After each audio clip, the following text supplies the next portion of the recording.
Die swier, vrygewigheid en warmte van die Cretensers. Uit Abducting a General deur Patrick Leigh Fermor. Uiteindelik gedurende die nag van die 4de April het die geluid van 'n skip se motore na die 3de nag van syne met flitse ons syne beantwoord. Gou daarna het 'n matroos in 'n rubberbootjie die beskutte baadjie binne geroei en tou uitgegooi. Sonder om enige tyd te mors was die geëvakueerders aan boord en die skip het in die donker verdwyn. En daar op die rotse, amper ongelooflik na al ons probleme, was Billy, Manoli en George. Ons het die goed op die myle gelaai, Vasili Konios, ons beskermheer in die area, vaarwel toegeroep en koers gevat binneland toe, om die lang klim na veiligheid aan te pak. Uiteindelik het ons tot stilstand gekom en op 'n hoë bergkloof vol Salomse rose afgepak, terwyl die see daar ver onder geblink het. Vir die res van die nag was daar maar mins geslaap, so ook vir die volgende dag. Daar was te veel om oor te praat. Rakkie en wyn is uitgehaal en 2 skape is geslag en gebraai. Die lente het skielik op die eiland uitgebars en die geurige kruiereuk het die nuwe aankomelinge myle ver uit op die Libiese see getref.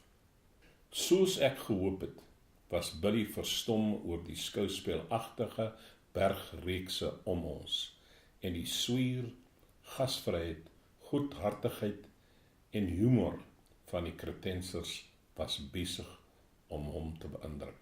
Ons lomp karavaan kon slegs in die nag voortbeweeg.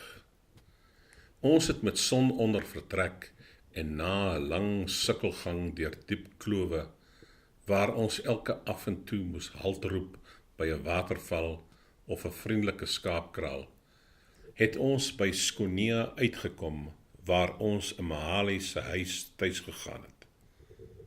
'n dag en 'n nag hier het verlore geraak as gevolg van die besoek van 'n hele klomp plaaslike leiers.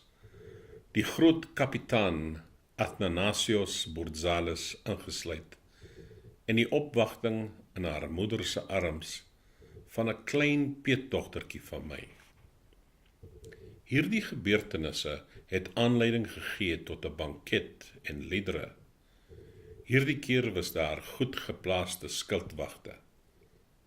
Ons moes klaarmaak en oppak en 'n nagmars aanpak wat ons noordoos halfpad oor die wyte van die eiland sou neem, oor die gevaarlike kant van die Masara vlakte, om garnisoenbesette dorpe en deur dorpe wat nie beset was nie, waar ons in die strate hardop sou beveel, halt, march of los, en waar ons met rasperstemme sou sing, Bommer ober Engeland, Lily Marlene of die Horst Wessel lied, om onduidelikheid omtrent ons identiteit te versprei. Op 'n slag het dit saggies op die laag liggende landstreek gereën, en oral was daar flikkerende liggies. Honderde dorpsvrouens was besig om slakke op te tel, wat deur die reën aangelok is. Voor dagbreek het ons die hoogliggende dorpie Kastamonitsa en die skuilplek van die familie van Kimon Zografakis bereik.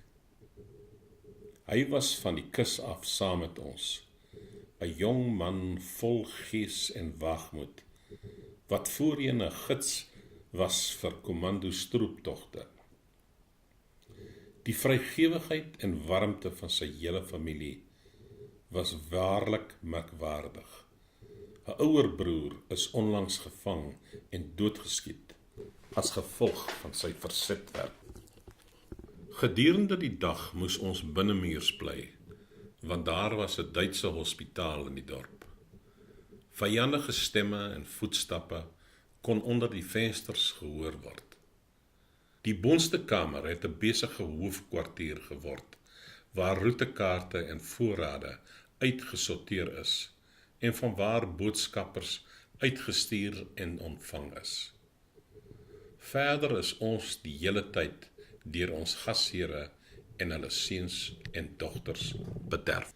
Hoog in die berge, bokant Castina Monitsa, in 'n siklopiese graf tussen rotse en kraanse en eikeboomwoude, met 'n uitsig oor die hele laagliggende vlakte van Castelli Pediada, het Sifo Janus, 'n oud bokwagter en ware vriend, gewoon. Dit was die regte plek vir ons om 'n paar dae te kom wegkruip, terwyl ek Heraklion toe gegaan het om die wêreld te verken. Ek het ons span met 2 lede versterk. Hulle was ouer as die ander, taai, stewig en sterk, opgeruimd en onwrikbaar. Antoni Papilionadis, oorspronklik van Klein-Asië, en wat as 'n dokwerker in Heraklion gewerk het, en Grigori Chanarakis, 'n plaasboer uit Rapsano, net daar onderkant ons. Beide van hulle het later peetbroers van my geword. So 'n verwantskap, Synteknos in Kreta en Kombaris in Griekeland, is belangrik en bindend. Mens word 'n Synteknos deur die doop van 'n kind of deur die strooijonker vir iemand se seun of dogter te wees. 'n jaar gelede het Grigori Chanarakis 2 Britse vlieëniers wat uit 'n brandende bomwerper moes spring, op skouspelagtige wyse gered. Een van hulle, vliegsersant Joe Bradley, voordat hy na veiligheid geëvakueer is, het vir 'n hele paar maande my syner geword, na my vorige synwerker, Apostolus Evangelo of Leros, deur die vyand gevang en tereggestel is. Die span, Billy, Manoli, George, Grigori en Antoni, met Kimon wat met die dorp geskakel het, en deur middel van 'n boodskapper met my in Heraklion, en met Sifo Janus se waaksaamheid daarbo in die bokrotse, naby 'n goeie fontein en 'n hele trop om te eet, sou so veilig wees soos arende. Almal het dadelik van Billy gehou en hy van hulle. Hy het van sy vegtenee met die skouerbandjies ontslaag geraak en 'n kort broek en swart hemp gedra en die skuilnaam Dimitri aangeneem.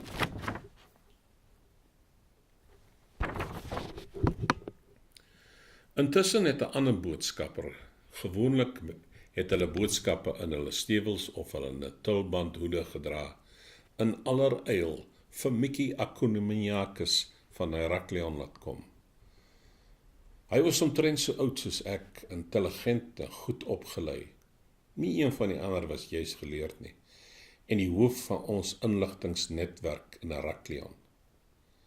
Dit was 'n groot geluk dat hy langs aan die Villa Ariadne by Knossos, net buite Heraklion gewoon het. Die groot huis is deur Sir Arthur Evans vir die opgrawing en restaurasie van die groot Minoor-liggingsterrein gebou. Miki se pa, nou oorlede, was vir baie jare Sir Arthur se opsigter en handlanger. Die villa was nou generaal Kruip se woning. My klere is deur die familie heraangepas, sodat dit gelyk het na 'n boer van die platteland wat die stad besoek het. Verbleikte snor en ooghare, wat deur 'n stukkie gebrande kurk verdonker was. Kleursel loop soms, wat strepe op jou gesig laat, soos 'n zebrasin.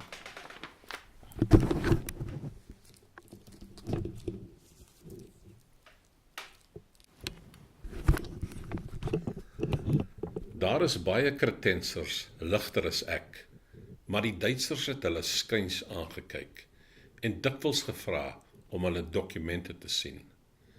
Onder die indruk dat hulle dalk vermomde Britse, Nieu-Seelandse of Australiese swerwers kon wees. My dokumente is uitgemaak asof ek Mihaly Frangidakis is, 'n 27-jarige plantkweker afkomstig uit Amari.